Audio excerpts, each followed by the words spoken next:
Are you sure about that?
All the way over.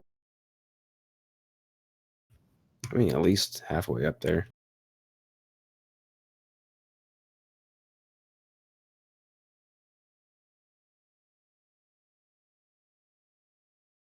I'm on week number 3, and I'm still relatively sick, but I'm going to drink a beer anyways, with medicine.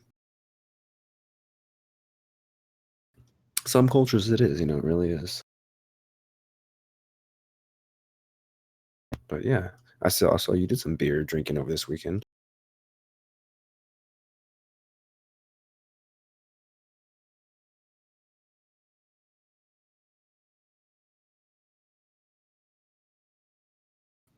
Did you drink all the beers? People couldn't hear me. What? I didn't click all the buttons. So many buttons. Let me tell you about how many buttons there are. It's okay. It's still Mind Clash Podcast episode 40. It still is, no matter what. You came through. Don't worry. Just not me.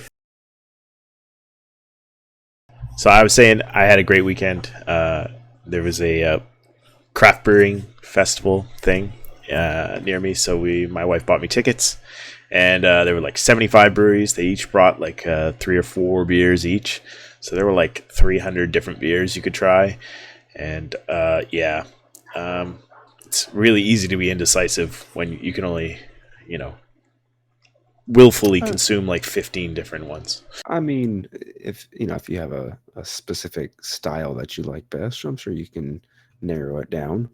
See, I intended to start, with like a soft, easy beer, maybe like a Kolsch or maybe like a wit beer, and then like work my way up into like some pale ales or maybe some IPAs, and then finish my, with what I really enjoy, which is like a dark ale or a stout or porters. Yeah, that barely held together. Barely. Is this dark enough for you? Or maybe a little bit darker? Darker. Yeah, it looks pretty good, though. It's not bad. Thank you for joining us, Roden, and everyone else who stops by. We are joined by our Theomachy co-pilot, and Jacob. Introduce yourself. How's it going, guys? So I'm a low-sec scrub. I spent most of my time either as a low-sec pilot or in Galente faction warfare, now with Iron Robotics, part of the Federation Uprising Alliance.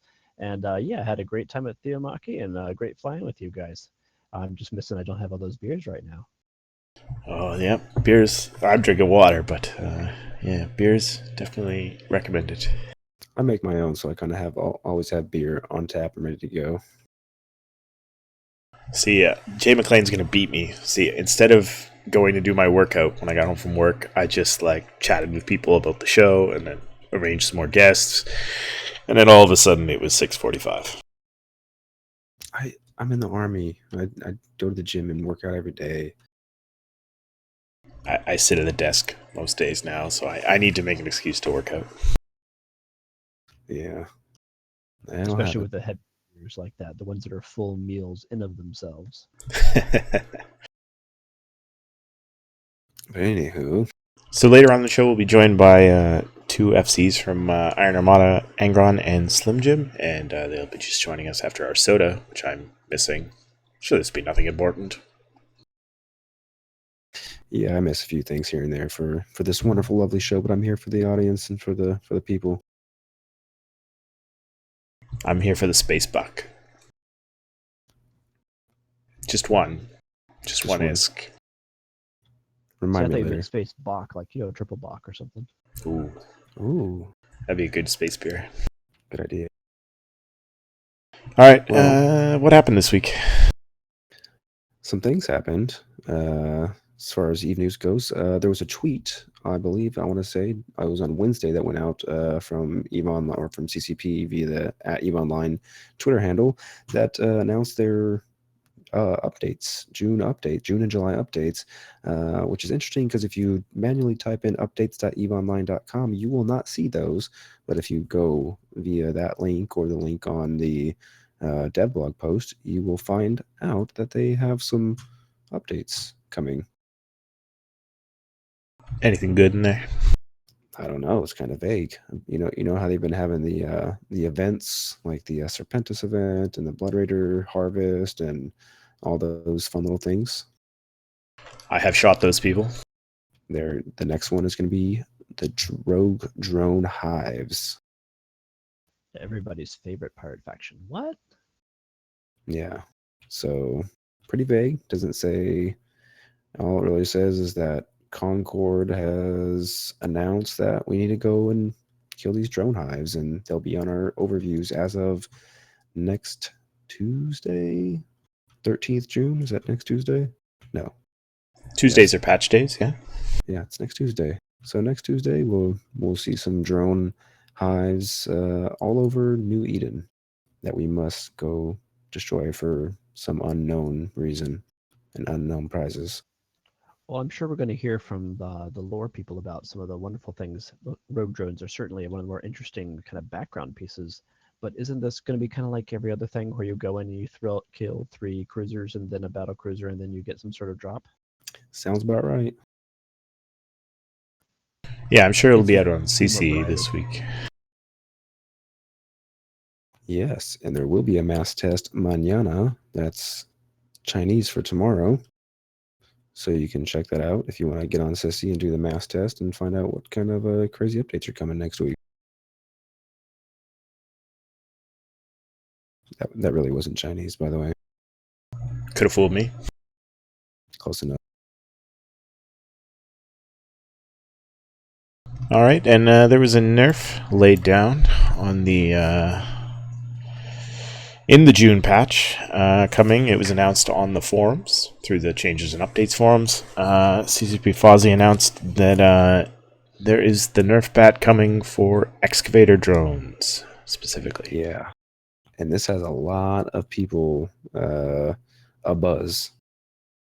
Oh, there's a lot of buzzing. The Hive is not happy. Yeah, I mean, you're looking at it. You're looking at excavator drones are going to be this. I don't know if this is exact numbers, but this is what Fozzie put out: about 9% less yield on ore excavators, 12.5% lower speed for the ore excavators, about 11% longer cycle time for the ice excavators, and 10% lower speed. And then they're going to have some respawn rate changes: 20 minutes for the small asteroid cluster, 1 hour for medium, 2 hours for large, 4 hours for enormous, and 5 for colossal. I don't know what the respawn rates were before, but 0. And that was the problem. that would be a problem. So I can see that being a good thing because you won't have people just sucking them down left and right. But this is like what, the 5th nerf bat they've take to the excavators or to the orc rolls in general. Well, the I don't think the May. No, I don't think the April numbers have come out yet. The April numbers haven't. The May numbers haven't come out for MER yet.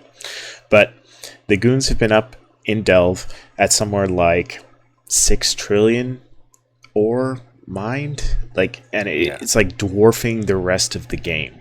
Not like another region, like they're just outdoing the Forge. They're dwarfing the whole game as far as yield. Literally everyone. And I mean, one change that was done by CCP years ago to alleviate some of the high-sec ice mining was to add a 4-hour respawn on the ice belts.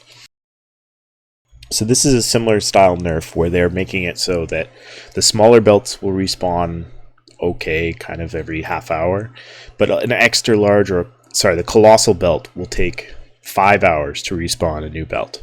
So instead of just turning over a new belt and just hopping out there with your Rorquals and just continuing making ridiculous bank, you're going to have to wait.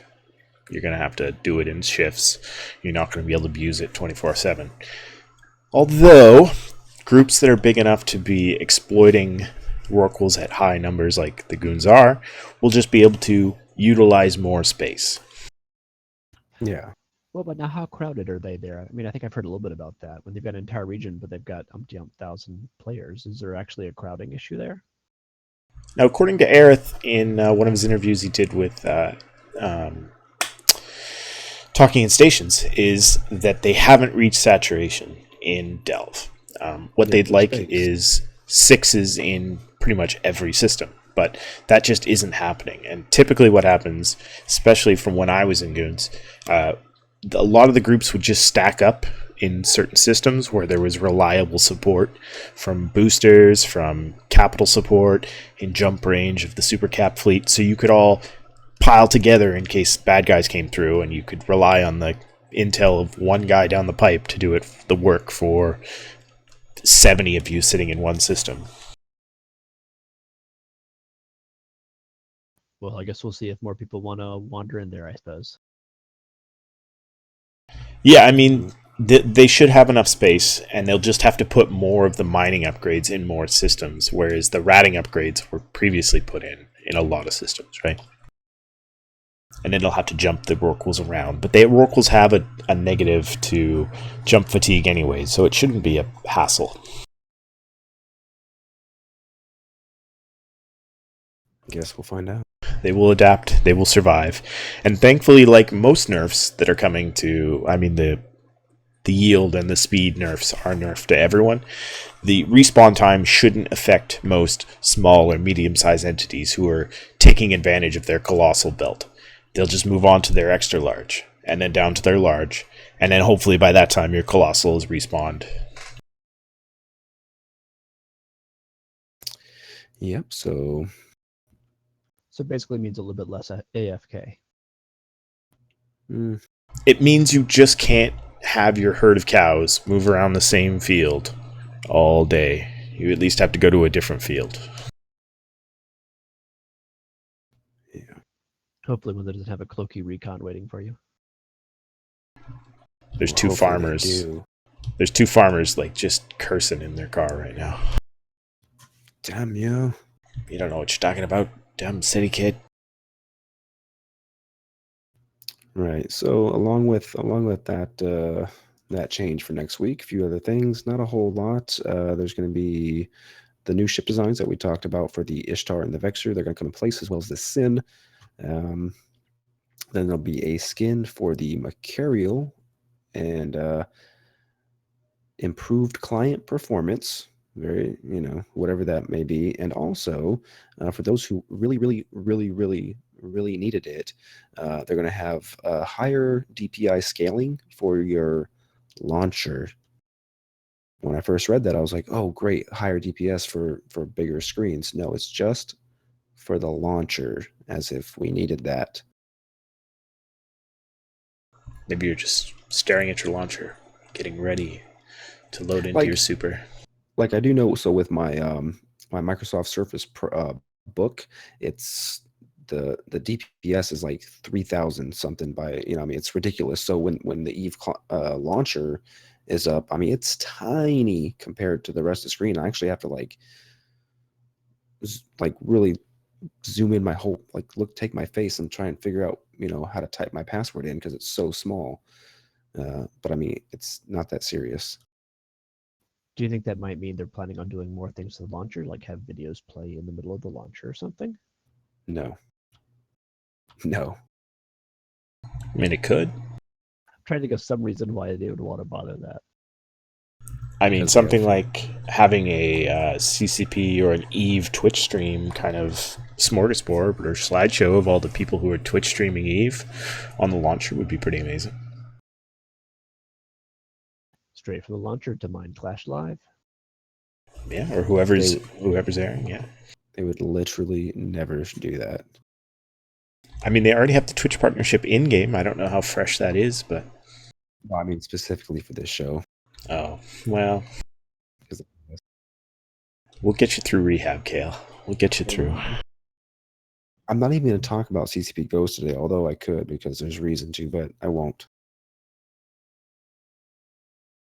So moving beyond past that, there's going to be a New Eden Store weekend special for this weekend. I believe it's this weekend for skill extractor discounts and the Bargus skin, which that actually looks pretty cool. It's a red one. I don't know what that's for. Rada Sunset or something, maybe? Rattata Sunset, yeah. Whatever it's called. Also, 15%. Let's see. It's only 119 plex instead of 140 plex for a skill extractor. I'm sure someone, probably Roden, is all over that. Probably means that was this past weekend. So June 2 to June 5. Missed it. Today's Rip. June 5th.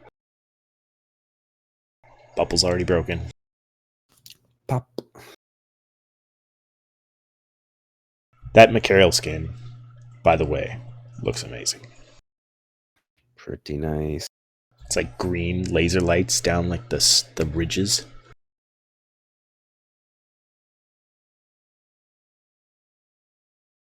Yeah. So past that's the June update. Then going further along into the summer of 2017, as we know there's things happening this summer. 2017 summer, if you go past that in July, we're looking at a Liberation Day skin. Now, I don't really know any more details other than that. There's going to be a thing in July with Liberation Day. End statement. Yeah, that's Independence Day in the States and Canada Day in Canada. So I guess celebrating the holiday without celebrating the holiday. But the in-game reference is to the liberation of the Minmatar from the Amar. So suck it, Amar. Yeah, suck it. Rust for life. Extra rusty skins now on sale. So, Meredudd, you know our good friend of the show, Rex Jamek, who also created our wonderful logo. He is a notable name in the community. He is a very notable name. He does crazy stuff. Like he designs like T-shirts and logos and fan art and posters, and has been featured on the 07 show. He likes doing that stuff. But he may have been slighted by CCP. Have you heard about this? Does this go back to the posters coming down, or? Yeah, I mean, kind of, in a way. But CCP is going to be doing a T-shirt design contest, and I've called this AKA Rex Javix Gets Triggered, because, as we know, Rex Javix does this, and I think he's very open to the idea of doing this professionally for CCP. And well, now they're having a contest for people to help design new Eve T-shirts. So if you're interested in that and you want to stick it to Rick Javix for some reason because you're a sadist, you can enter in this contest as well.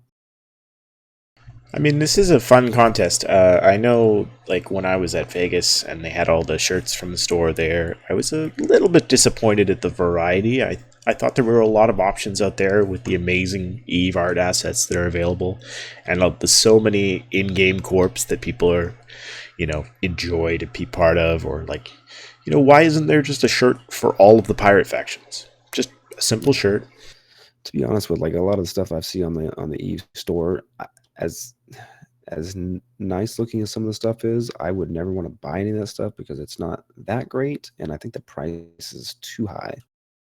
I'm pretty happy with the shirts I picked up at FanFest. I mean, I'm glad to have the Eve stuff, but yeah, can I just get a T-shirt that as a Galente faction warfare guy? I just want a shirt with the Galente symbol on it and the word Galente. And it amazes me that that CCP doesn't sell that, nor can someone like Rick's produce them. So I think it's a shame. I get a lot of the comments about that being a small market and maybe it's not useful to do it at scale, but it hurts on, doesn't it? Yeah, there's obviously a scaling issue. You can't make, 1,000 of each race and hope that they're going to sell out quickly, and especially when you have to move them back and forth from Iceland to Vegas and then to other medium-sized events around the world. But they could be good swag to give away, and I can't imagine making, 1,000 Minmatar logo shirts would be that expensive in bulk. Well, with the print on demand kind of stuff going on right now, I mean, I get that that there's how much CCP wants put into it, but I understand also. I think Ricks and others have called for, hey, look, what if we pay you a 25% royalty and you let us make these shirts? There would be so many of them out there, you know it. Yeah, I mean, they could just open up a policy that anyone can use a certain number of logos, is there any complications with having Alliance logos on shirts and on merch? Because doesn't CCP own them or partially own them? True, yeah. There was something weird about the Alliance logos, I know, when they had to do that weird scratch over thing, but yeah. Right. Anyways, yeah, there are definitely a lot of easy symbols, easy logos that could definitely turn into shirts in my closet. Easy, no problem. But I don't want to go make them because I'm a big lazy person. I just want to give CCP my $25 at Vegas and buy 5 shirts. I do promise though, at some point I will make Mind Clash t-shirts. Yeah, for sure, that'll happen. I think it would be in keeping with the Vegas spirit if any of you out there want to set up a stand outside on the Vegas Strip and just be selling, unlicensed CCP shirts. You could make a few bucks there. Just be ready to gather up your stock and run. It's called the Cheetah Market. Cheetah Contracts Market. But yeah, so after that, mass test tomorrow. AT feeder round starts Saturday. So for those individuals, or not individuals, but those alliances who did not make it into the auction, was it called auction? Or the bid? Silent auction, yeah. The silent auction or the bid. If you didn't make it in that, you're going to get in on Saturday and duke it out to see if you can get into the main tournament. Do you know if that's going to be streamed or not? Event will be presenting the first 2 weekends, Saturday and Sundays of those weekends. Cool. Look forward to. I think it's on their Arena Champions. You can find it on the eve.nt. Eve-nt. Yeah, I'm excited. Hopefully I'll sneak into our team for Saturday. Our first match is against Solar Fleet, so I can't speak Russian, but I can kill them. I tell you, that's going to be so really exciting. Good luck to you guys. It sounds like such a thrill. Yeah, I mean, it's a cool year. I've talked about this before on the show, but it's a really cool year that every group can participate as long as you have the desire. Even the first weekend, there's no ISK requirement. It's on Thunderdome, it's with all 5 skills, and it's with automatically created ships. So you can run your most expensive doctrine you could think of and try to get through the first round or 2, right? The first weekend. So yeah, it's exciting. There are some finicky rules about making sure that you have the right character name for the tournament on Saturday. So make sure if you are on the Alliance tournament team and planning or subbing to participate, make sure you have your character set up and your Alliance has their Alliance name set up, and everything has to match with your Tranquility names.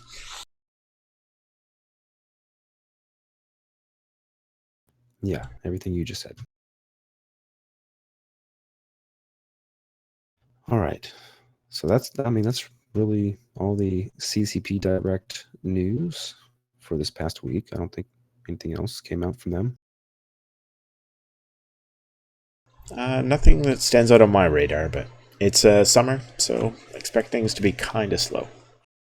It is summer, but hopefully things aren't too slow, especially since we've got these Blood Raider shipyards going on, and we've had shipyard number 2 destroyed. If you remember the first one, somebody from Test Alliance swooped in at the last moment with his interceptor, snagged up the prize, which was a Chamosh PPC for the first one, right? And a Moloch too, wasn't it? Was they had both, and they one drop when he was killed, and anyway, so there was definitely a drop, there was definitely a pickup and all that. However, just the other day, for the second one that was killed, both sides or both parties who were out there trying to scoop up the loot said, "Well, we didn't pick it up. Did you pick it up? No, we didn't get it. Did you get it? No, we didn't get it." And nobody knew who grabbed it, and they started complaining about, well, shit, did anything even drop? So the question went out: did something drop? Dun dun dun. But I want to say it was CCP Phantom, perhaps, that said, they looked at the logs, and definitely something did drop, but he was being very vague about it. He didn't say exactly what it was. If that sounds correct. Yeah, someone else had picked it up, right? Yeah, so apparently somebody else picked up the Moloch BPC, which is the Titan, and is now selling it, or has an auction going on for it, and it's up to now, like, I think it was like 4 trillion. Is that right? Ooh, it's a lot of money. So that was the first auction, which turned out to be just a troll. Didn't go anywhere. So is there really an auction out there? Apparently there was, and it has closed. Is this confirmed? I mean, as confirmed things go, right? But apparently the closing price on the real auction was 1.6 trillion. Far cry from 4 trillion, but yeah, I mean, I don't know if we can get some confirmation on that, but that'd be good to know if that really did happen, because as far as goons knew, nobody's picked it up, and yeah, it was one of those weird things that nobody knew how it happened, when it happened. I wish there was video of it. I'm sure there is somewhere. I mean, it'll be coming to an NC Super Blob near you soon. Yeah, the real test is when we see that first Moloch actually in a drop on a kill mail. And I would like to think that something like this. Okay, last week, the first one dropped, picked up, lost, gone forever, right? CCP, made some posts about it, talked about it, but you would think something like this, where somebody else swooped in, third party, grabbed it, and then sold it off on an auction to somebody else, that'd be something to tweet about. So Roden's saying that there could be a loot bot out there. A loot bot? Yeah. What is this, Roden? What is a loot bot? I'm sure it just picks up loot super fast. Is Roden trolling us right now? He might not be. I doubt he is. But let's take half a second out here to introduce our other two guests. Joining us from the dinges of our alliance, Angron and SlimJim. Angron, do you want to introduce yourself first? Yeah, hey, I'm Angron. I'm, I guess, a mid-level, lower-level FC in Iron Armada. I've been here about 2 years and never going back. Can't leave anyways. Don't worry. Slim? You're stuck forever, dude. Hi, I'm SlimJim. I'm from Iron Armada as well. I'm a head FC there. I've been a part of Iron for about a year now, roughly. Are you ahead because you're standing on Tridget? Pretty much. I'd go with that one, yeah. Great. Well, thanks for coming. Thanks for joining us. We're still just slipping in here. We are at just the end of this BR section. Any more thoughts on this, Kael? I mean, when are you buying your Moloch? Probably the day after never. I mean, I want an Angel Titan. Sure. Yeah, that's what I want. Yep. Want covers a lot. Yep. It covers a lot. Maybe I'll settle for a Dread. I'll get you an Ashima. Name it Titan. That's almost not equivalent. So, By the way, for SlimJim and Angron, I just shared these show notes with you. If you want to look at those. I already got it. Oh, whatever. Eat shit. Organized. Super organized. So, we've talked about it previously on the show, but Cosmo used to do a weekly Eve update of all the goings-on around Eve. Obviously filtered to a personal choice. And CCP has been doing a similar style thing with their updates every week. But apparently it's not around anymore. I guess not. I haven't seen it in quite a while. In fact, so that was on Crossing Zebras, if I remember correctly. And really, I think the only thing on CrossingZebras.com right now is podcasts, including ours. Has anything even been going on this week other than poorly fit supers dying? It's like for weeks. Weeks.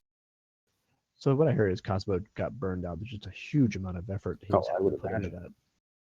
that. A lot of work. I mean, there's another group that, or another Eve source of information that burned out this week. Apparently, Eve Prosper is closing its doors as well. So that, for people who don't know, that's LockFox. He's done an economic update / report where he's crunched a lot of the Eve numbers as far as what's going on the markets and presented those on a weekly podcast / YouTube cast with lots of graphics and amazing kind of information. And showing on the 07 show, too. Yeah, for sure. And he just passed 100 episodes, so it's surprising to hear that he's closing his doors. But Okay, I mean, I'm logging into Eve right now so I can see if I can find this Moloch. Because somebody in the chat said, currently on public auction in a station in Losec. A station? I mean, Well, 500 BBC. billion bid. I mean, you got that line around, right? Yeah, Reddit No. was kind of up in arms about that. How you kind of broke OPSEC and showed exactly where the BPC was being sold. People are kind of pissed about that. There is indeed a Moloch blueprint in Abani 6, Moon 15, Con Ed Transport Storage. Yeah, starting bid is 500 billion. Current bid is 500 billion. That doesn't make sense. Buyout price is 3 trillion. So it's there. I'm looking at it. I suppose it helps if I spell it right, but yep. Interesting. So I've one thought about as far as these institutions of Eve, as Rogan puts it, Eve Prosper closing, and even startups like Cosmos. I think he did a couple, maybe 6-8 weeks of his weekly updates. And you quietly hear about it, all kinds of podcasts who just kind of quietly move into the shadows. We were talking before the show about Hydrostatic podcast, which unfortunately no longer airs due to their hosts and contributors just kind of having too much going on. But in the world of Eve Media, where there is essentially only a couple viewpoints, and really the big sites have all viewpoints, you can read through the bias pretty quickly. Is there a need for all of these diffuse sources of information? Is having multiple heads to keep the bias spread out across multiple sites, is that still useful, or should we all be pooling our effort into one joint organization? Well, I mean, there is quite a bit of overlap because I mean, you know, we've got several different shows talking about one game, especially in times like this where there's not much going on, we kind of all talk about the same stuff. But I think the good thing about it is, so you've got different shows that focus on different things. Like certainly, Clueless Space Nerds is not a show that is going to be something that's competing with us or Talking in Stations. But it has its value. It has its audience. Well, I think each podcast itself, except when we're treading the exact same ground of like patch notes or the ongoing major events of the week, I think we all cover slightly different things. I mean, each host has their own social group that they interact with and bring on different players. I know we make an effort to bring on players who don't have a voice on any other place, or bring on new voices who are interesting to hear from, but maybe have never taken the chance to step up to the mic and broadcast their voice out to the rest of the New Eden meta. But there's other institutions that are really good at pulling in the big talkers, right, on a regular basis to hear their really high-level opinion on whatever topic they are strongest on. Yeah. I mean, especially some of them. I really enjoyed listening to the Asher Hour when he did his show regularly, because that was certainly something that they didn't really talk about news. They talked about a lot of like history and stories, and then now you got the New Eden story time, which is kind of along the same format where that guy has just one person talking about his history and Eve. So you've got different kind of shtick. My opinion is more the merrier. More people you have doing podcasts, making their own news sites, doing community events, that sort of thing. The more vibrant the game is going to be, right? I mean, you don't want just Imperium News, whatever. It's clearly the big dog in the room at this point. But you don't want just them. You need your Eve News 24 and your Crossing Zebras and stuff like that to kind of play counterpoint. You can't let one group, one site, one podcast have their just the absolute end all be all voice of your game. That would be stifling. That's like that would just be extremely bad for the game, I think. Yeah. In my opinion, over the long term. I mean, as far as more the merrier. I mean, the more out there, the more exposure, the more people listening, the more people wanting to play, and I mean, it doesn't hurt. I agree with you. It's just from the hosting / technical side, right? There's a lot of effort that goes into running a site effectively, to hosting, the costs of holding the server, the costs of holding the website, the cost of doing tech support and all the page design.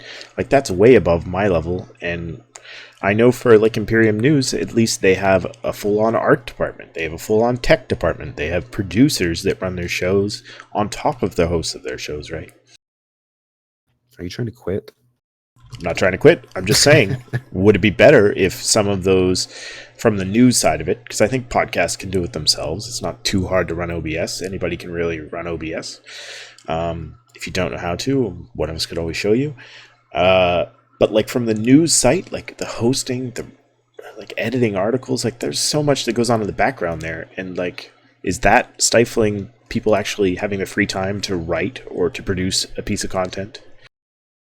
Yeah, I mean, I did find for a time that writing articles was just kind of getting a little too, I don't want to say overwhelming, but I didn't feel a need.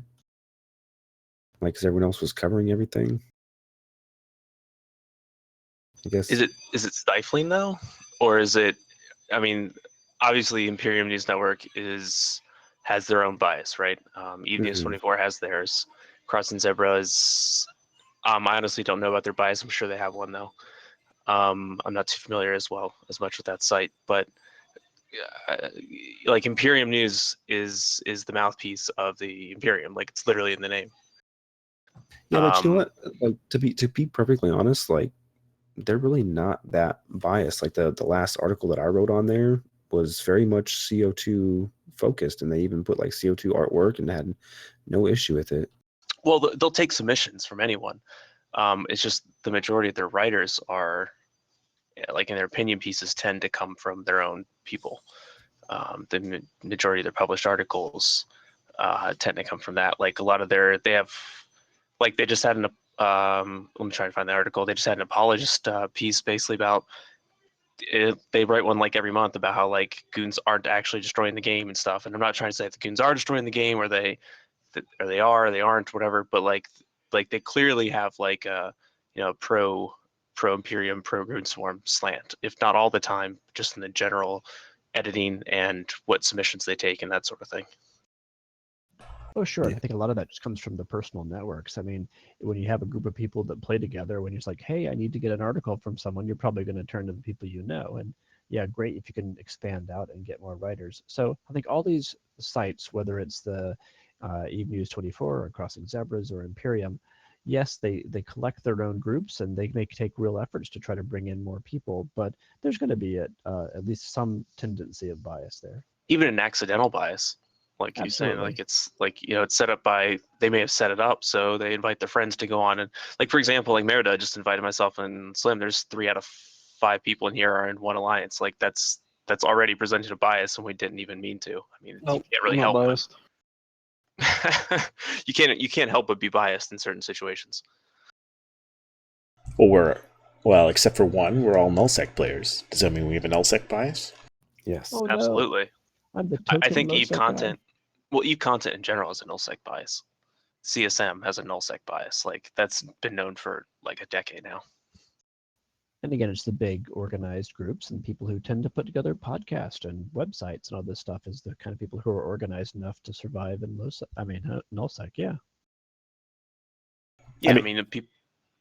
Sorry, go ahead, Meredith. Oh, I was going to say, even in to play counter to my own argument that perhaps one source to get all of our information to not only solve the what I find staggering about being in the media is trying to track down all of the little places that we hear news.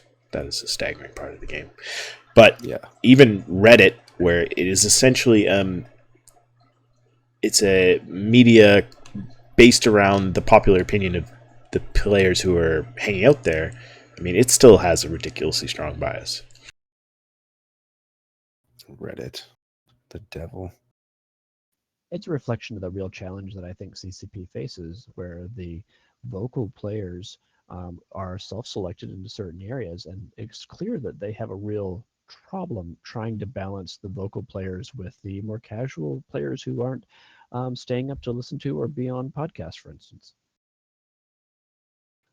As a company, I think CCP definitely needs to cater more to those casual players. But as a player, and again, bias. As a player, I feel like the ones who are more vocal, are the ones who are more committed to the game and should be listened to more. So it kind of wars with me at both sides of that issue. Like people complain about CSM being mostly nullsec alliance members, and I just think, okay, well, like that's there for a reason. Like we obviously care more about the game. We should have more say.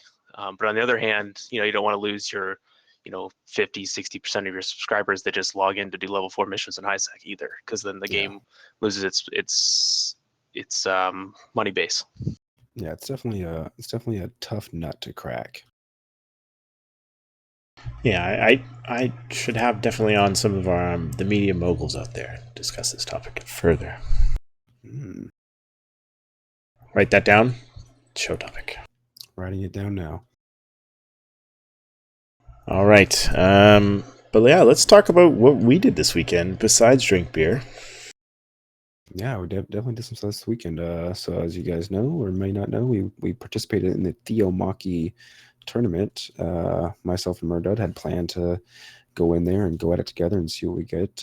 But I decided to jump in the Thunderdome server a little bit early, and I saw some people asking, who's flying with whom, and I said, to Jacob, hey, you can fly with the Mind Clash team, and sure enough, he did. And so the three of us, myself, Meredudd, and Jacob, we got together and got on comms and streamed it and had a good time doing such.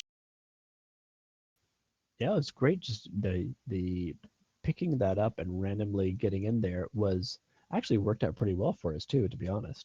Mm-hmm. Yeah, so we had a good time. We did a lot. I mean, I did a lot better than I thought I was going to do. I gave myself a good solid 20 minutes, only because the first 10 minutes you couldn't be potted, so I gave myself that 10 minutes. But yeah, I think we hopped in quite a few ships. I don't think besides getting potted, we all either stayed in the same ship or just switched around because we need a new ship. So yeah, we had a good run for a while there at the beginning. We got in battleships right away, and we hung out in those for a good. Oh, we must have got at least 10 or 12 kills before we were forced out of those. Yeah, I'd love to see some more complete stats about how Theomachy all broke down and how many people managed to keep reshipping. Yeah, apparently they're going to have to work out some of the API with that because CCP didn't want to release too much information because people were doing AT tournament practice on Thunderdome. So they're going to have to like pull out the right data for us to see that. But yeah, I likewise would be very interested in seeing how we did overall. But let me ask you guys, what was your favorite ship that you got into? I definitely had the most fun in an Armageddon Navy issue with heavy ion blasters. And no prop mod. It had a grappler, a micro jump drive, and a scram. So anything that came into my range was going to get vaporized, but I had to slow boat everywhere. I think that there was a couple of ships that I flew that I never play normally in EVE that had rapid light missile launchers, and that was a really good weapon system for Theomachy because it was a matter of, okay, who's targeting me now? Okay, they're going to die. And then if you take a break while you're trying to figure out what you're going or warping to another beacon, then that's fine. And that's not the way a lot of times things play out on Tranquility. Yeah, I think most of the ships I had never flown in actually. But I don't know if it was necessarily my favorite, but I think the most interesting ship that I jumped into was that this was a Scorpion? Or no, the Rattlesnake. So the Rattlesnake, I jumped into the Rattlesnake, and that was the last one I jumped into, and it was fit with 4 Nosferatus, and then literally nothing but shield boosters, shield extenders, shield rigs, literally shield everything. So it has some good HP on it, but all it could do was newt. And we were on the winner's circle at that point, right? We Yeah. tried to go for the Kronos, who was holding 0 on the beacon. Yeah, I saw that Rattlesnake. I was like, oh, I'm going to grab that. So I jumped into it, and I was like, oh, shit. Taking the Yeah. risk to get into the nice holes is definitely seems to be an important part of it. Like all those people who got into Marauders, they lasted pretty nicely. Okay.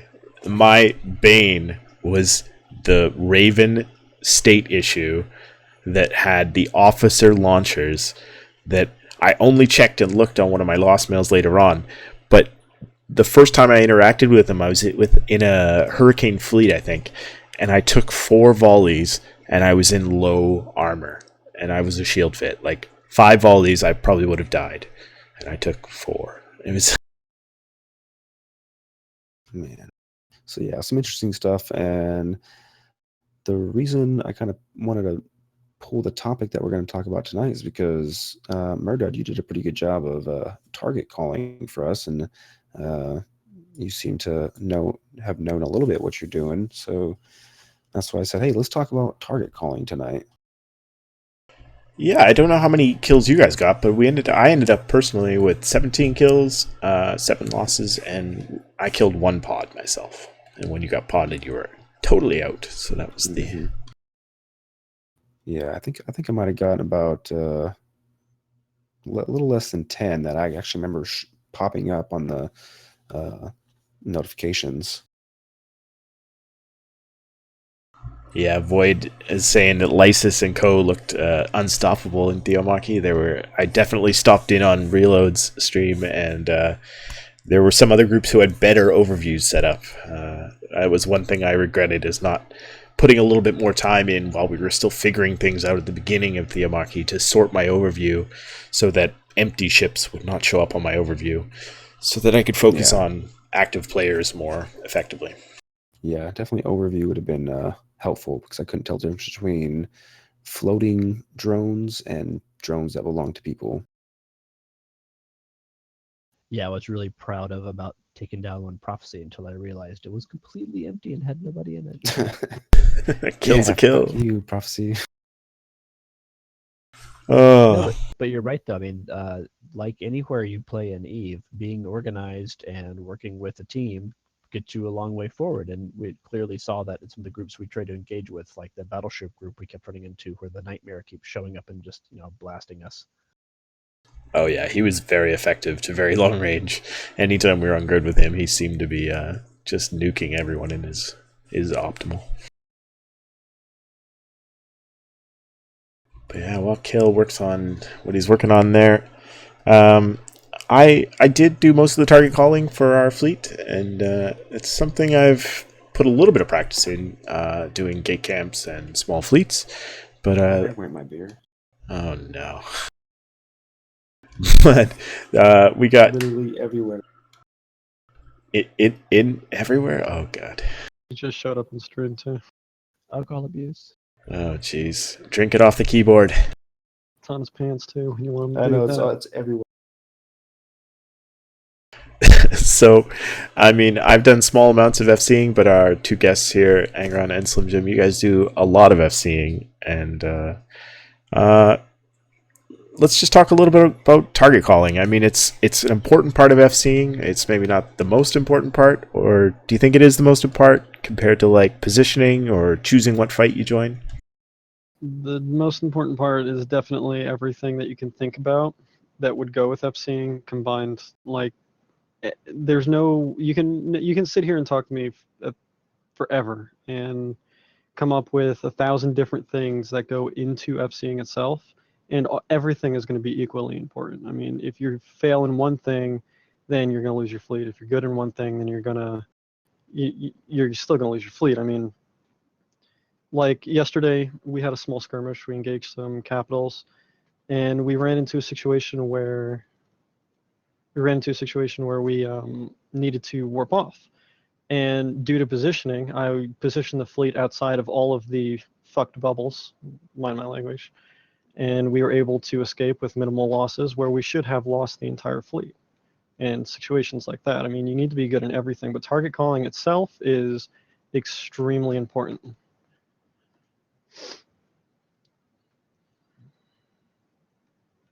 So, do you find that target calling is something you should just learn in advance? Like, you should just know all the ship types, you should know what all the different types of logi are, know what a command ship is, know what a booster is, and then just work your way down, like learn all these things, and then when you get on the field, there's a first primary. In my experience, I think it's good to know a little bit going in, but not good to know everything, because when you go in expecting something, you go in and stare at your overview looking for certain things, and that could be bad. So in my experience, you kind of have to just get experience and find your way into what needs to die first and in what order. You need to have in your Kind of brain, a template in your head.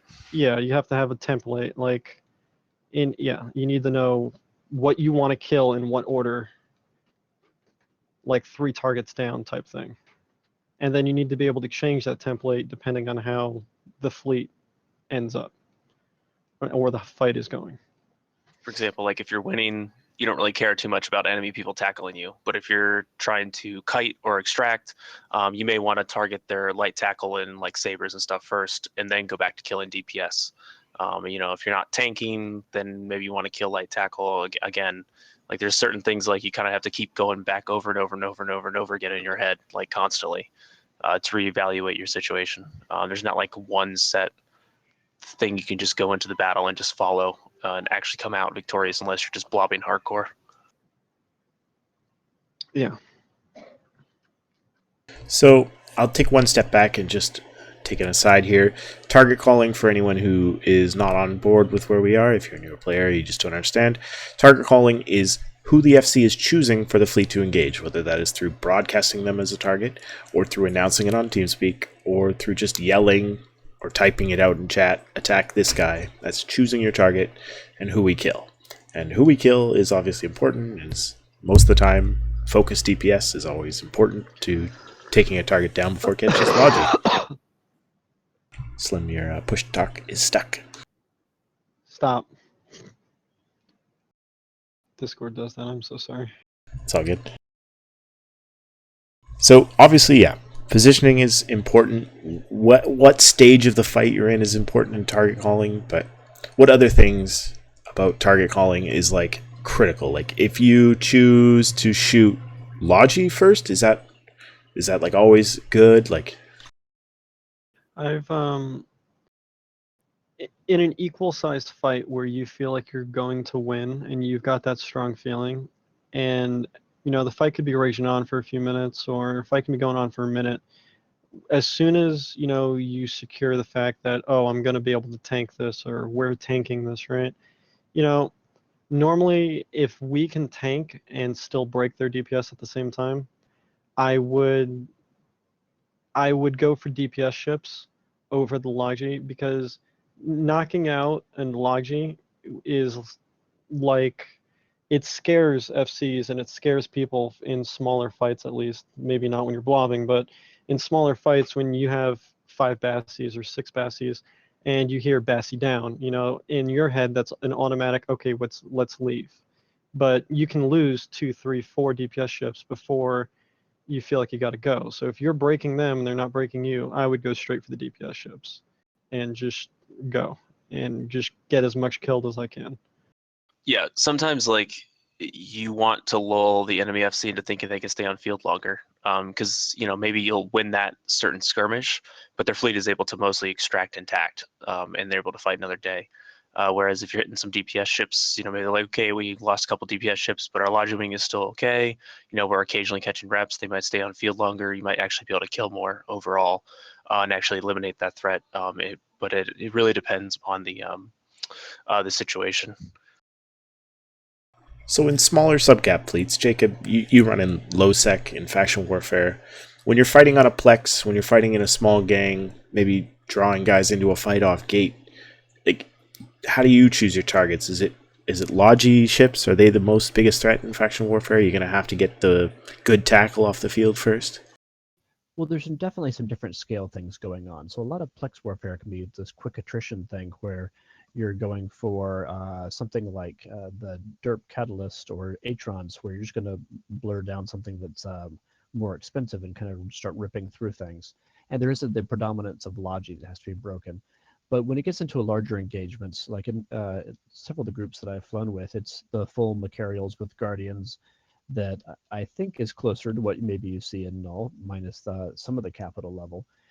The part that I always think is kind of intimidating, I'm interested to hear about from you guys, is how much you do like the kind of DPS calculations in my heads, because I hear FCs going, okay, we've got umpty-ump ships of this kind, that means we've got umpty-ump 1,000 DPS, they've got this many Guardians, therefore they can rep this much DPS.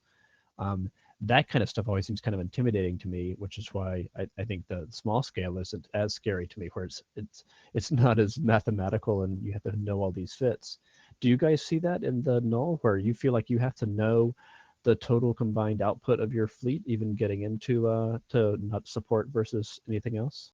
Well, if you ever find yourself, I don't care where you are, but if you ever find yourself with an FC that's sitting there going, we're going to tank this perfectly fine, just know that he's saying that off a hunch. There's no way that he's sitting there going, yeah, we're going to take this amount of 1,000. No, he's going off a hunch, and there's no possible way. He or she, my bad.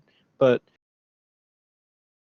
I mean, there's situations where you can sit there and be like, cool, I've got 6 Guardians, and the enemy's got 15 DPS ships. I mean, depending on what ships they are, for obvious reasons, I'd be okay with that. It's a good ratio. It's perfectly fine.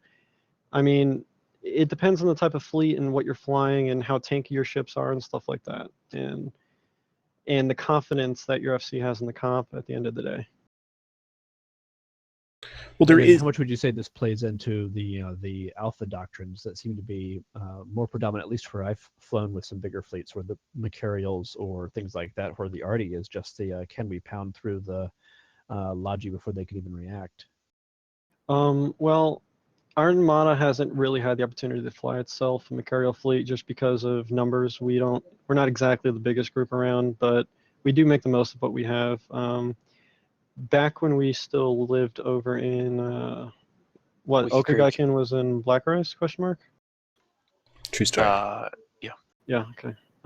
Back when we lived in Black Rise, we used to use a Cinnable fleet, which was artillery based, and we got numbers 20 plus ish with the Cinnables.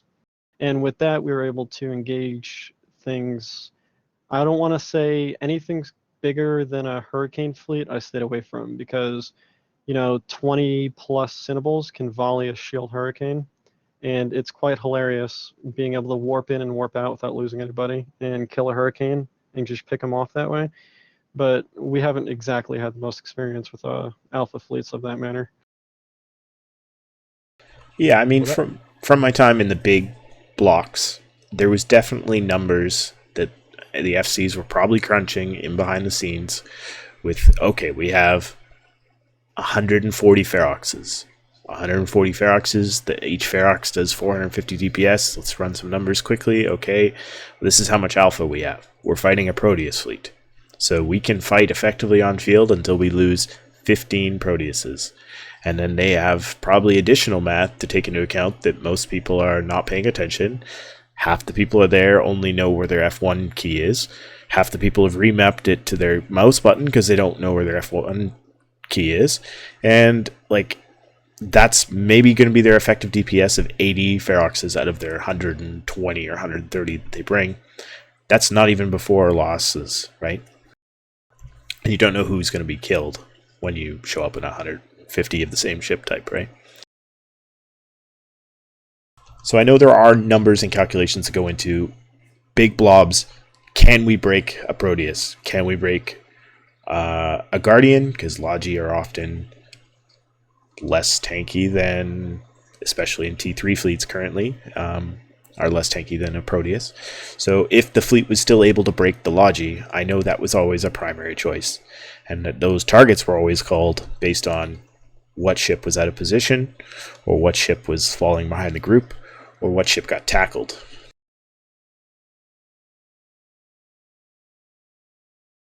Now, is that something you're closely paying attention to when you're fighting a group mobile fight? Are you looking for that guy who's out of position, who's just in Logi fall off, or is starting to fall behind the group? Maybe doesn't have as good skills as the rest of his compadres. One really good thing of this is we had an engagement with Triumvirate when we lived in Wicked Creek. They came in a massive Macarial ball. I think it was like 100 and something. It was well past 100 though. Came in a massive Macarial ball, and we're flying like a 35-man, 40-man Tengu fleet versus that Macarial ball.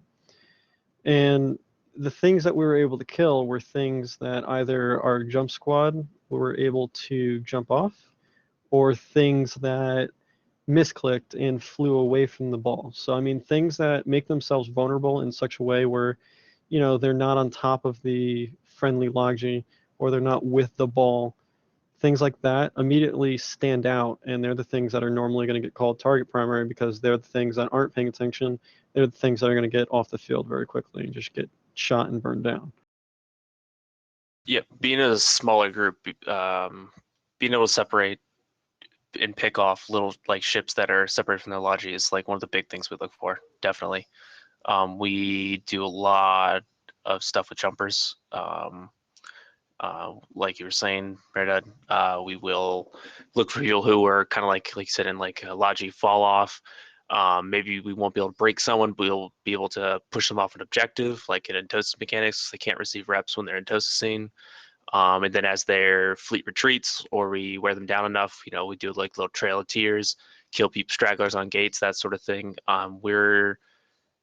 We've just had a lot of experience with just being basically a general nuisance to the point that people don't want to go and engage us head on, because we just won't fight it on their terms. What other features are you looking for in a vulnerable target? Do you ever check a fleet to see if someone doesn't have their hardeners on? Are you looking for certain gun configurations, knowing that they perhaps are poorly fit, perhaps in a kitchen sink fleet, where you might recognize, oh, this ship is fit with over power gridded weapons, so it's going to have less tank? You're never gonna notice that in the chaos of an engagement. Typically, like the nerds, you'll see like a Ferox fleet, and they'll be the lower SP players that fly things like Corexes or fly things like Cormorants and Caracals and Moas. The wrong ship for the comp, right? Typically, a lot of those nerds will die in the first few minutes of the fight because they're very easy to kill, and it's just DPS off field. I mean, you take 10 DPS off field, it's still DPS off field, no matter how you want to say it. So if somebody is flying a ship that doesn't match the comp in any way, it'll probably get called primary just to be taken off the field, and we won't have to worry about it down the road. So, those are players who are in the wrong ships. What about players that are recognizable? The most clear one that comes to my mind is headshotting of FCs. Now, this is always a hot topic when you ask people. Oh, don't tell me you're going to talk about the anti-headshot FC ship. I was just going to talk about headshotting in general, as FCs typically fly tankier utility ships. They're often relegated to that role as they are a target for fleets who don't want to engage for very long, to just kill the FC and to disband the fleet effectively, or send them packing while they find a new FC or a new FC ship. What are your thoughts on headshotting? I say do it.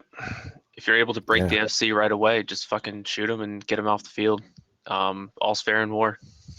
Yeah, a lot of the time, if the FC is flying a extra tank ship and he's managing to go down to what you have on field, he will notice that and the fleet will disband instantaneously, because if you kill the FC ship that has double the tank of everything else on field and he just dies, then I mean, what chance does anyone else have on field? I mean, they can still kill things, don't get me wrong, they can still do a lot, but a good majority of that fleet's probably going to die if they stay.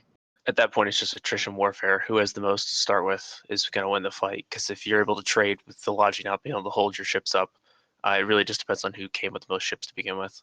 Yeah. Your tank doesn't matter anymore. Now, how much where you guys fly do you tend to have secondary and tertiary callers and all that kind of stuff? Always.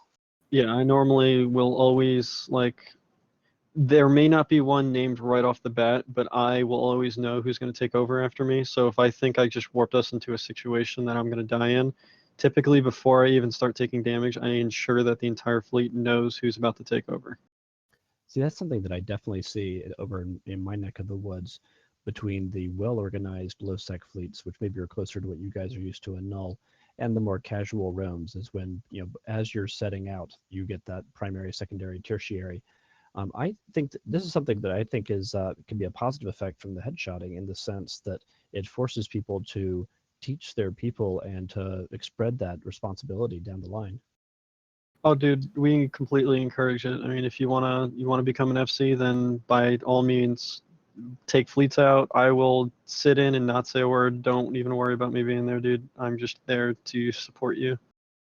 Yeah, our alliance executor, Trigid, I mean, he encourages that too. Like he'll if you want to FC, he'll backseat you and coach you and let you just kind of hold the reins until you're about to catastrophically fuck up. And even if you occasionally do, like with like a cheaper fleet comp, like he'll let you do that. Just to, you got to get that experience. There's no other way to do it other than just by doing. Like you're not going to learn any other way. I think this is really good for organizations in general too. Like just we were talking earlier about, people burning out doing podcasts or websites of any kind. People burn out doing FCing too. And if you want to have an organization that's going to last, then you need to have some depth on your bench there. It's funny you say that, because Slim is our workhorse. Dude, I'm on every day, and anytime anything happens, it's all right. Well, getting Slim's fleet. Yep, I definitely know a few like that. I was trying to get one of our guys from CO2 online to do this, but because he's anytime a fleet needs to go out, he will take it. Yeah. It's fine if people want to do that. It's when they're like, oh god, I guess I'll take this out, that you're worried about losing them at that point. Yeah. And FC burnout becomes a thing. I'm running so many fleets that it has become a thing now where it is not allowed that you say me in our alliance. The only person allowed to say that's me. Yeah. So if anybody was like wanting to get into being an FC, like what's probably the first thing that they need to start learning for doing this? General knowledge. I mean, if you can't like, if you're gonna try to sit there and tell me that it'd be easier to kill a Drake over a Cyclone in a fleet fight, I mean, obviously the Cyclone's gonna be the juicier target to go after, right? I mean, there could be Yeah. certain situations where the Cyclone is, you know, way more tanky and it's just bait, but 9 times out of 10, that Cyclone's gonna just explode, and there goes the DPS from Cyclone.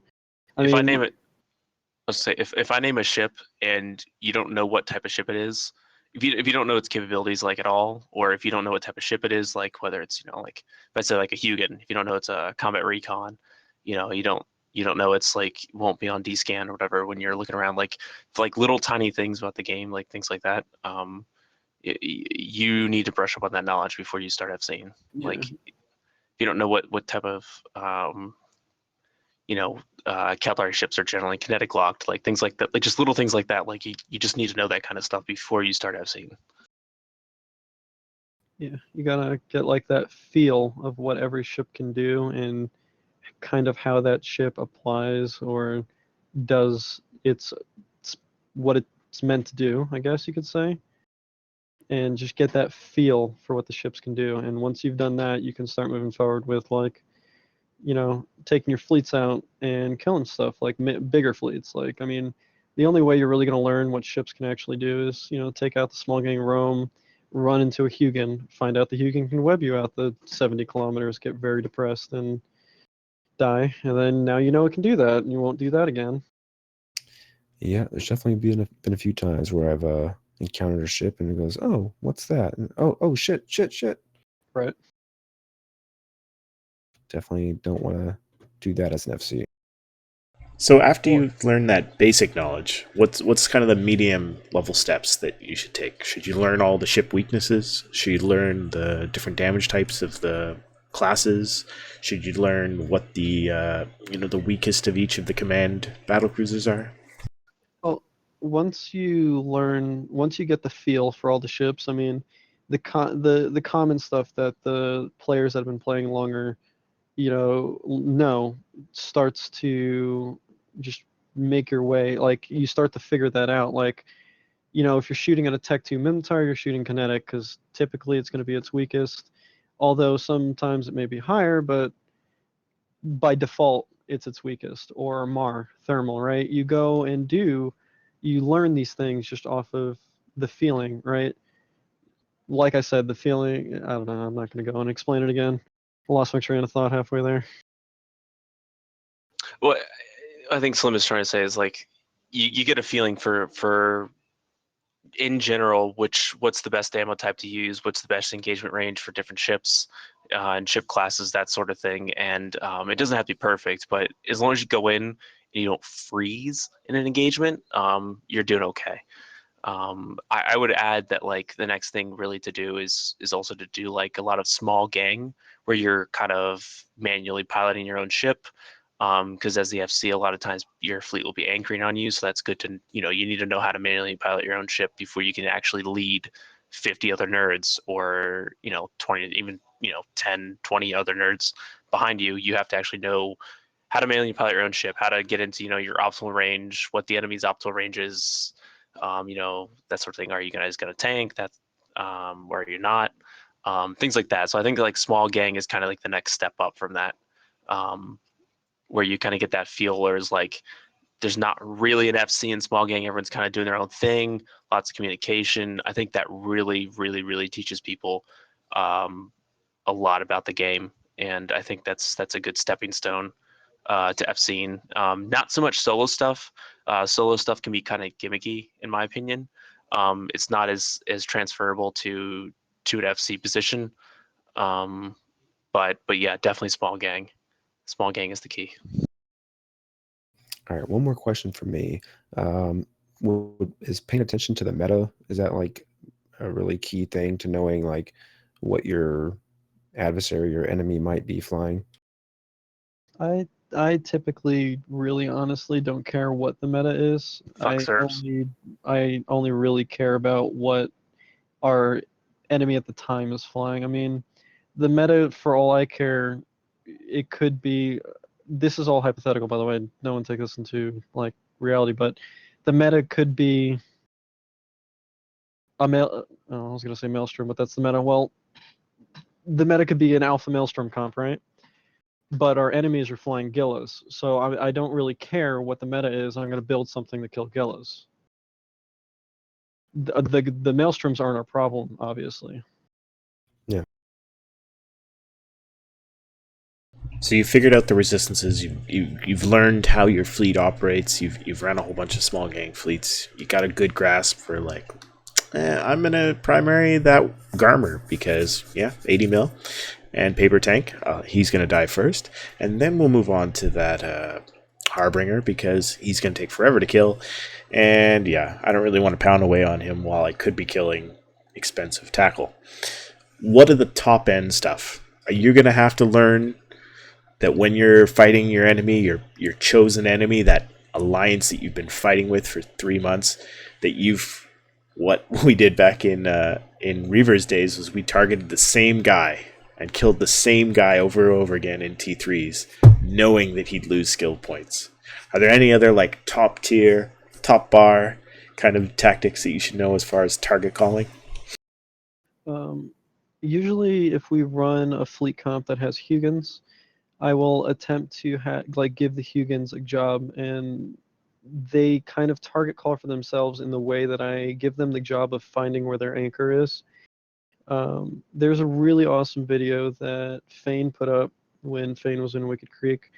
We engaged a Serb fleet that had an anchor, and their FC was their anchor. So the Hugens webbed the FC, and that FC never got called primary because he was the anchor, and the Serb fleet decided that it was a good idea to never switch anchor. So the extremely mobile Serb fleet, basically moving at 0 velocity, stuck inside a bubble, was getting orbited by Tengus. I think we're outnumbered 2.5 to 1, and we annihilated them. Yeah. Webbing the anchor, always a good one. Yeah, webbing the anchor down. Yeah, sometimes it's not. That's kind of what I was saying before. Like sometimes you don't want to headshot the FC. You want to gimp the FC and then start destroying his fleet around him. So the fleet tries to save the FC, or the FC tries to save himself, and you're able to kill more in that time period before they're able to extract. If you kill the FC, a lot of times they'll just call the extract. Everyone just scatters, and you lose a lot of kills. And maybe their fleet's not completely dead, and the FC just reships, and you still have a problem. So it's really just kind of something you got to weigh your options. What about like Sino ships? Should you primary ships that are known Sinos? If something lights a Sino next to you, shoot it. If it doesn't die, run for your life until you're safe distance from it. And then as soon as you see what comes through, make a decision. Yeah, what do you mean by like known Sinos? Because go ahead. I don't know, like a Razus or something, stuff that's bonus to Sinos. Like, should those always be primaries? Something to worry about? I think support in general is usually not very tanky, so a lot of times that will be primary. I know when we used to fly our tanky fleets that Hugens sucked. Like our Hugens were, I mean, like your combat recons are always going to be the least tanky of your fleet comp, between your Logi and your DPS and things like that. Like your light tackle can just burn away. Your DPS ships are pretty tanky. Your Logi ships usually have a little lower sig, so they're maybe not as tanky, but it evens out. But your support ships, your tackle, your webs, that sort of thing, those are the squishy ones that you got to look out for. So shooting those things just in general is usually a good idea because it's usually pretty easy to alpha through them before the reps can catch. But I wouldn't just shoot in a router just because it might have a Sino. Okay, 2 more questions. First one being, how often do you throw out all of your good rational choices about primaries when there's an amazingly expensive ship on the field? Oh god, dude, if we're tanking and we're perfectly fine and it's like a Caracal fleet and somebody brings a Claymore or somebody brings something retarded like a Orthrus, that's dying. It's just gonna die. Why would you kill the Caracals if you're tanking it fine when you can just go for that money kill and kill that. It's like sharks to blood. Yeah. Jacob, I'm sure you see some AT ships flying around in Lowsec. How often do you just pull out the gank fleet and just go for it? I was actually thinking about kind of the opposite. It's the, yep, this fleet's going down. You know what? Let's take his expensive ship down with us. I think that'd be more of the attrition faction warfare approach to things. Because that's, seriously though, and I don't know how much this plays into Null, but in faction warfare, the attrition can be an issue, and so sometimes we'll break out really cheap ships when we see the other side break out something that's more expensive, and even if we burn through a whole stack of 2 million ISK catalyst, but we're taking down 40 million ISK assault frigates and stuff, or T3Ds or something, then yeah, we'll take that. Cormorants, man. Cormorants are cancer. There was in the early days of this character, SlimJim here, I joined a faction warfare group. I don't exactly remember their name. I was only there for a few months, but I remember one fight we got into on a Plex, and that fight, it lasted for like a good 45 minutes of people just literally going back into station and reshipping and just coming back. And it was, somebody would die, they'd warp over, and the enemy lived like one jump away or something like that, but they were close, and they did the same thing, and it was kind of funny. Maybe not too different from the Theomachy, really, honestly. Yeah. So last question. This might be a rabbit hole in itself, but how does this all change when you move from subcaps to caps? You mean target calling or just in general? Yeah, target calling. So like obviously most people know if you're fielding against caps that dreads are going to be anchored in place if they're sieged, and orcs are going to be sieged if they got their industrial core up. But like, how does the gameplay as far as target calling change in the current capital meta? Well, with the assumption that there's effects on grid, you have to work your way through the subcaps. If you can't kill any of the subcaps, you have to go onto the facts. If you can't kill the facts, then you got to try to kill some of those dreads before they get out of siege. And if you can't do that, then you're just in a bad position if you're losing ships yourself. You either gotta you gotta escalate again, or you gotta get out, because there's nothing else you can do. Yeah. Well, there is options in killing fighters and defanging carriers, right? Yeah, by all means. I mean, you can definitely defang a carrier and then sit there and laugh at it because it can't do anything. Besides a lot of very mean Sino. But honestly, if you can't take out the supporting fleet to the capitals, then you're in kind of a weird position, because you can sit there and shoot the capital, but that's gonna, no matter what capital it is, it's gonna take a little bit to kill depending on the size of your fleet, which for us, it would take a good minute to kill a capital. And that entire time we're killing capital, we could be shooting subcaps, and if we can't kill the subcaps, then it's kind of weird. It's weird. So it's, once again, like most of these target calling issues, it's very situational, and you have to kind of know where you are in your fight in order to address how you're going to proceed further into the fight. Yeah. Yeah, you gotta have like a couple things to run through in your head just constantly. Like, are we holding? Are we breaking the enemy? How are we positioned? Do we need to move in closer? Do we move out? Like, do we have nukes available? If so, who are we putting them on? That sort of thing. Like, it needs to keep running like over and over and over and over again. Yeah, everything constantly affects target calling. Like everything, your positioning, like Angron said, everything affects target calling. If you position your fleet like too far away from the enemy and you do it accidentally or something, the light tackle ships right next to you are going to die while you're moving your ship back in the fleet, or like you're moving your fleet back into proper range to actually shoot the enemy. Whatever's in range will die up to that point. I mean, target calling changes depending on how the field around you changes. Even in small game even more so, because you take 5, 6, 7 nerds out, you go somewhere like Pandemic Horde's staging over in 7RM, and you end up with 30 nerds on field or 10 nerds on field, and then it escalates to 30. I mean, your scenario will be changing 24/7, and your targets need to change with your scenario. So Dual Marl from chat had a question about what's your typical thought cycle or attention cycle of the anchor of a fleet? Like how often are you changing your decision? How often are you checking what's going on? Like what's your thought process? What's the most important things that you're thinking about? Are we tanking? Are we killing? And can we leave? Pretty much in that order. For me, at least. Yeah, seconded. So lesser And- things like optimals and how fast your fleet is, and maybe screening bubbles. Those are lower down the priority list. Well, Well, more they're detailed. kind of, yeah, they're detailed. Like, so like, are we killing? Is it because we don't have enough DPS, or is it because we are 10 kilometers, 20 kilometers outside our optimal? That sort of thing. Like you got to constantly be adjusting. Yeah, the broad overview was, are we tanking, are we killing, and where are we, pretty much. I mean, the are we tanking aspect of it, are we surviving? Is our Loggy keeping up? Are we having issues?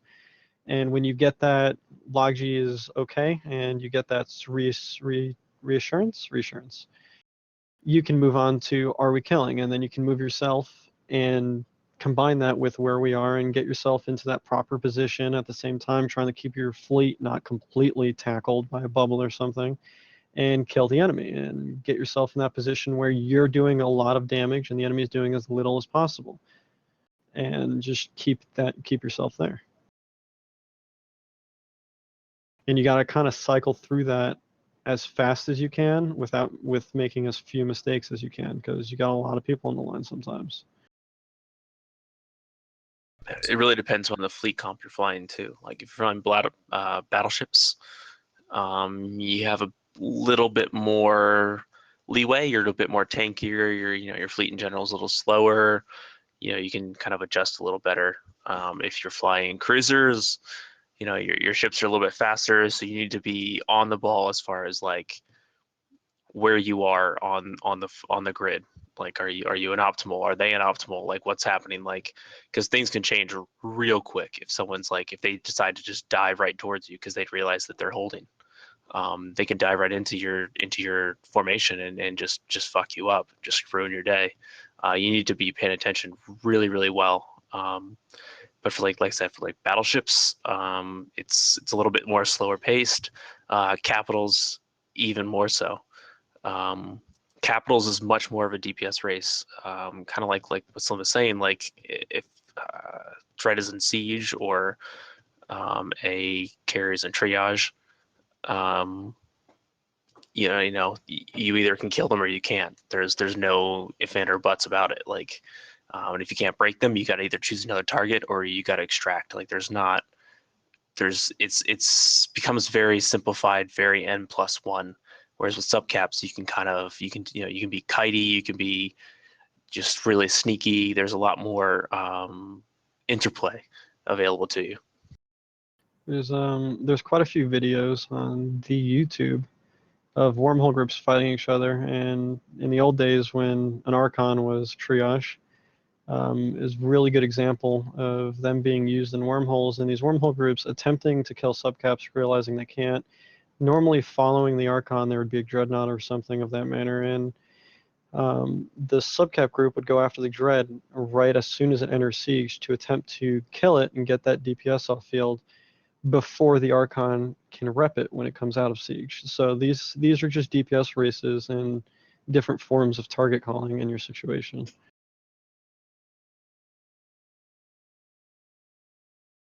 Yeah, there are definitely lots of good videos out there. Definitely showing some very skilled pilots and FCs calling a lot of good targets. I'm sure there's histories upon histories of good target calling FCs, of the famous FCs in the big battles or even the small battles. And bad ones, probably histories and stories of that. I'm Epically bad. Kel, I'm tackled at the belt. Here we go. The primary is the guy. God damn it, dude! I seriously undocked. Don't do that to me. I'm so used to your voice that I just heard it and was like, gotta go. There's the what's the guy's name? The PLFC, or Kurotor is private. Kurotor is private. Like the guy's like freaking out because he's calling the new BFC's calling like a super shitty target, and the PLC's like fucking freaking out on him. Like there's so many like examples of that. Like there's just tons of videos of like super shitty FCs. It's just fucking things up. Yeah, for sure. Well, we are approaching 90 minutes, so we should walk this cow to the gate of the barn. What's with you and cows and farms and barns today? I don't know. But yes, you are right. Yeah, I think you guys could probably talk about this all night, which is interesting stuff. But we don't want to go that long in the show. I mean, some people do. So yeah, let's do a quick bit of shoutouts, and right before we do shoutouts, I'd like to smug about Iron being in Fountain now. We have taken some Sov back. We are back to being independent, strong women. We own a constellation up there. If you're looking for a group to come hang out in Null with, we have a great training group. We have a great group of people who are organized, and it's a great place to stand on your own 2 feet without having to worry about a large organization supporting you, but you still have enough friends around that it's active and exciting in the quieter times. Because you ain't need no mans. No mans. Yeah. And then I want to just follow it up really, really quick. There's going to be some Eve meets pretty soon. Toronto meet is going to be on the 17th of June. Houston and Salt Lake City meets on the 24th. I'm not going to go too much into the Eve University classes, but kind of tying into what you guys are talking about, there's going to be an intro to Galente ships on the 6th, so that's tomorrow. So at 2200 Eve time, if you want to learn more about Galente ships, you can do that by checking out Eve University. And then on Friday the 9th, they're going to have an introduction to E-War. So if you want to learn about E-War ships, you can do that there at 0400 Eve time. Sweet. And we'll start at the top. Angron, do you have any shoutouts?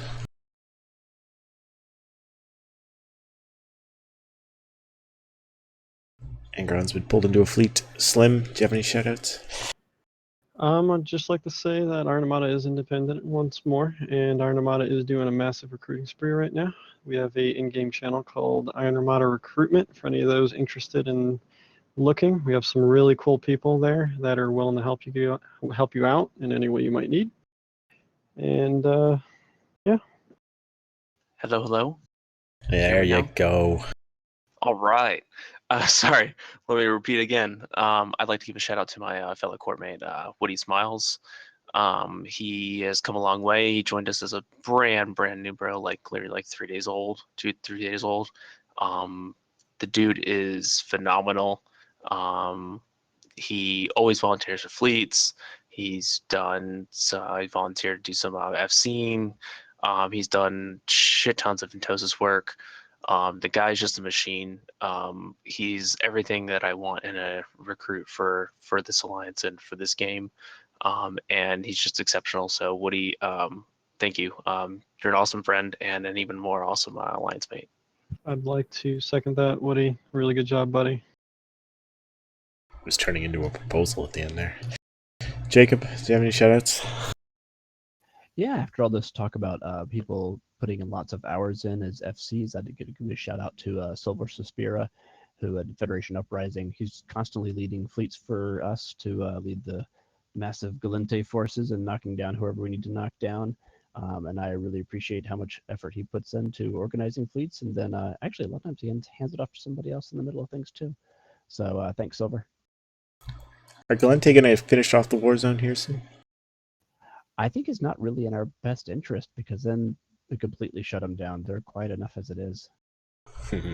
We actually tried going over and helping out the Mimitar for a while. Oh yeah, they got finished, right? They finished everything. I just haven't paid attention for a while on the Mimitar side. I think they won the war zone. I think they won the war zone. Great, Kael. Well, for me, I guess just shout out to my boys in the Corp and CO2 in general. I've been having a blast in EVE Online in general for the past few weeks, and I want to keep doing it, keep having fun. So, keep going on fleets with these guys, and maybe I don't know, maybe I'll learn how to do some FC in here soon. Maybe. Who I knows? think we should both shout out all of our followers on Twitch. We appreciate you all for following and checking out the show on a regular basis. If you are not checking the show out on the live show, we record every Monday night, begrudgingly or not, every Monday night at 7 p.m. Pacific Standard Time. It's 0200 Eve time, and you can check us out on Twitch at twitch.tv/MindClashLive. You'll catch us here. And you can also catch the replay on YouTube. You can find the download the podcast on pretty much any RSS reader, podcast reader, things like that. I also found out I can load podcasts on my Xbox One today. So if you're really that into listening to podcasts on your Xbox through your TV, you can find us there. Yeah, and my shout out will be to the organizers of the Theomachy event. It was a great event. If you didn't get a chance to participate this year, I think there were 330 people who registered and about 130 that I saw in Fleet. Check it out next year. I'm sure they'll run it again. Support those guys. Tell them how great the event was and just help bolster them up, because I'd love to see it again next year. And thanks for CCP for helping out and applying some tie-dye to the other guys who were AT testing. So for everyone here at the Mind Clash, thanks for listening, thanks for tuning in, thanks for coming by, thanks to our guests for being wonderful guests. And we will catch you all next week for episode 41, to be determined. Yep. Good night.